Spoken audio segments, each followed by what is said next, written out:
Hey, welcome everyone. In this video, I'm explaining the difference between spam and phishing emails. Now, if you want to see the written version of this video, you can find a link to my website in the video description. You probably all know someone, at least one person, who does not take digital security seriously. And this is a huge global problem. Well, let's put it in perspective for that particular person, something comparable into real life. You wouldn't hand a stranger who's probably trying to take your information, your passport, and be like, hey, now impersonate me for the rest of my life. Or if you think someone's trying to steal money from your bank account, you wouldn't hold that person's hand to the bank teller, say, here's my full bank account and access, take all my money. Well, that can happen in the digital world. Your banking information is probably online. Your personal health information is probably online. Your government information is probably online. If you have to renew your driver's license and stuff, you can do all of it online now. So this is where spam and phishing emails come into play. I'm going to give examples of spam and phishing emails, but also a gray area where they kind of overlap and it's hard to tell one from the other. Spam emails are typically not malicious intent. They're just simply annoying. They're usually trying to sell you something. So for example, you might get an email saying, hey, click on the link below to join a webinar on how to beat the mortgage crisis. We got all the secrets, no one else does, which is utter garbage, but hey, it happens, right? Oh, and to register for the webinar, just pay $5 and we'll sit you down for an hour and explain everything. Or it might be something like, hey, airline tickets, flash sale, and then only the next 2 hours you must click this link and it'll take you to a website where it's an actual airline flash sale. So they're just advertisements, usually, for the most part. And they're not malicious. They're just annoying.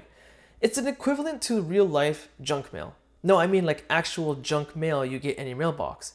If you live in Southern Ontario, Canada like me, it is absurd how many real estate flyers we get in the mail every day of the same real estate agent putting their face on a piece of paper with their phone number I'm never gonna call. That's the equivalent of spam. So spam in its sense is a form of advertising. For example, I could tell you, hey, go to my website, babblingbullion.com, check out some links, maybe click some ads by accident or on purpose, I don't know, it's up to you. Wait, does this video now qualify as spam?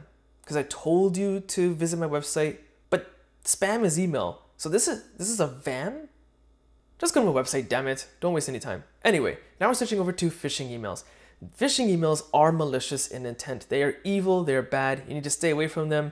Just ignore them, delete them. Just don't do anything else with them, all right?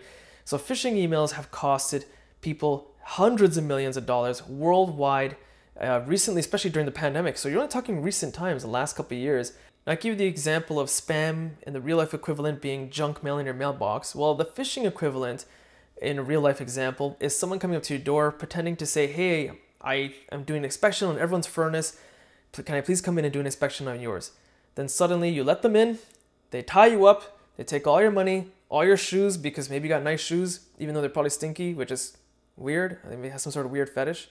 Anyway, and they've just robbed you and you're tied up with no shoes and the cops are like, you called us because you're missing shoes. You're like, no, I'm missing my money and your shoes. Phishing emails are typically sent with malicious intent. They're usually trying to collect information from you. They want to have you click on a link that will send you to a website that will look like a banking website or something saying, hey, your bank account has been frozen. You must enter your information to unlock it.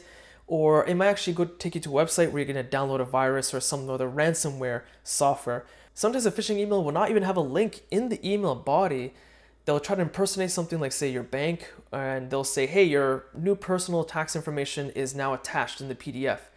You open the attachment, game over. Something will install maliciously on your computer. It's too late, too little. The thing about phishing emails is that usually you can tell what is a phishing email and its malicious intent. So for example, if you get a subject line, usually the subject is spelled with capital letters, like to make it extra urgent. You know, a legitimate government website or banking website usually won't email you with all caps in the subject line. The email body will have poor grammar. So for example, you'll see spelling errors, maybe capitalization where it shouldn't belong. Or sometimes the email body will have a URL to click on.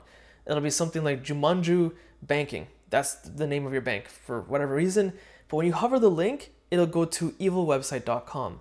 So never actually just click a link, always hover it and your browser or email client will kind of show you, well, what URL you're gonna visit. Does it actually match up to what's actually in the subject body? Another thing you might notice is that this email sending domain. So for example, if your bank is Jumanju, you expect emails from, person@jumanju.com, so joe@jumanju.com. But maybe the email being sent is from joe@jumanju2.com. So the email is slightly different from the legitimate one. These are the kind of tips and tricks you want to look for in phishing. And sometimes it might even send you things that look legitimate. Like, hey, join this webinar. We'll tell you how to beat the housing market. And you're like, wait, hold on a second. Didn't he use that example in the spam thing, and spams are not malicious? Well, this is what I said earlier. Phishing emails are usually easy detectable, but a lot of the bad actors, which again is the evil people, are getting clever. They're refining the way their grammar is done. They're actually using good grammar. And using that banking example again, they could send a URL in the body of the email.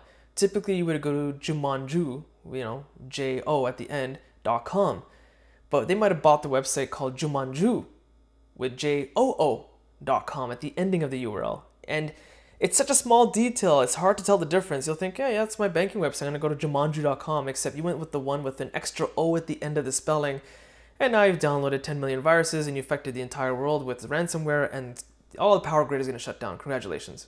So that's an explanation of spam versus phishing emails. But that doesn't really help the issue, because you're like, well, spam and phishing are kind of, there's a gray area, they're intertwining. It's hard to tell which is which, because bad actors are getting better at creating more sophisticated phishing emails. Well, here's my personal opinion. This is what I personally do. Spam emails, I don't like them. I don't want them, I hate them. So I ignore them or I delete them right away in my inbox. Phishing emails are evil. I don't want them, I don't like them, I delete them in my inbox. See the pattern there?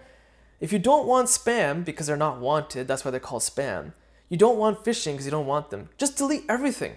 Every email you have no interest in, every email you think you shouldn't be receiving, just delete it or ignore it. The point of the matter is, just be smart. Anyway, that's a wrap from me. I hope you found this video useful. If you did, be sure to check out my social links in the video description. Hit the like button, it does help. Subscribe, and thanks for watching.